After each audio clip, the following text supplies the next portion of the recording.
Whiskey Thoughts. This is the part of the show where we each take a shot of whiskey, we bare our soul, and we let you in on the MMA-related thoughts of two degenerates. That is us, the whiskey of the week this week. Manny's still got something. Woodford, yes, and I still got Burnside. Just about done, though. Yeah, you're almost done with yours.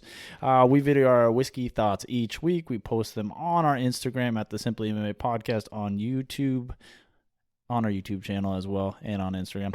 If you want video yourself taking a shot of whiskey, giving your own whiskey thought, DM it to us. We will most definitely share it.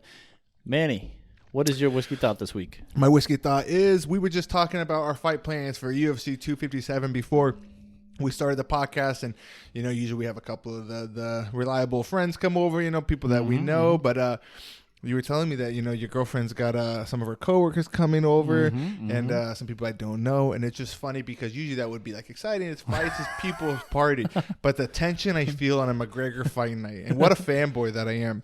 It scares me because it's like strangers when I'm in such a vulnerable state. You know what I mean? Especially if he loses. Yeah, especially if he loses, then I'll be like, it'll be like a bad night anyways, and I'll be down. I'll have to go hide from people in my room. Yeah, and come down here. And then I just know it's gonna be like we're gonna have like the TV on, and then you're gonna be like, oh, does anybody have like lemonade vodka or anything like?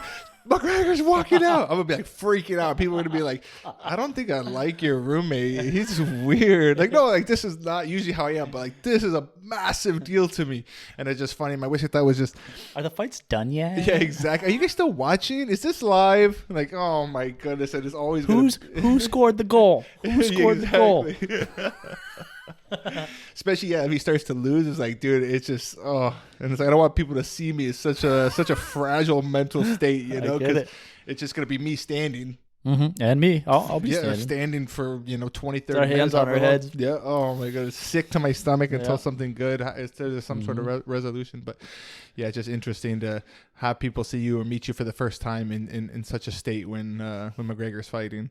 Yep. Well said. Yeah, it's hopefully they don't judge me too much. But if he wins, then I'm just going to be the life of the party, and we're doing shots, and everybody's having a good time. But hopefully it's that, and not he gets knocked out, and I tell everybody to go home.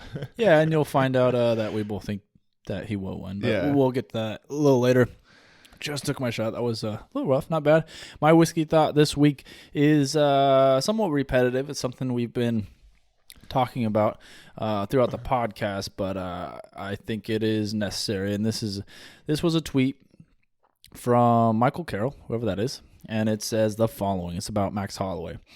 Imagine if Wilt Chamberlain backed up his 100-point game with a 153-point game a few years later, or if Adrian Peterson topped his 296 rushing yards in a game with 454, or if Matt Scherzer went 2 extra innings and struck out 31. That's what Max Holloway did. Did I say that completely wrong? Scherzer, yeah, same guy. I don't know who that is.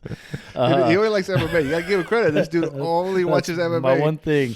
It says that's what Max Holloway did. 445 significant strikes. And I know we've been harping it on it all episode, but it's just the gravity of what Max did to not only already have the record for most significant strikes, but to come back.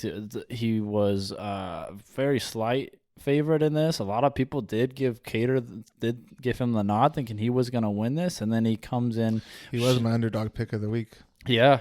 Yeah, see? And then he shatters his own record with just nonstop pressure.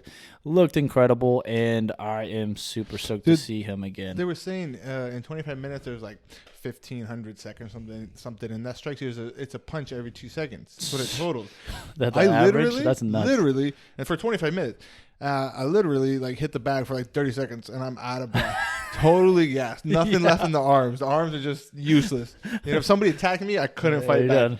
I can't I imagine. guess I die now. Yeah, exactly. Oh my goodness. Yeah, incredible. Insane. Yeah. And I like your whiskey thought because I feel like people are gonna, there's a big fight coming up in 257. Forget about it. But man, what a performance! What a performance! Yeah. So that I'll be thinking about that for a lot for the next few weeks.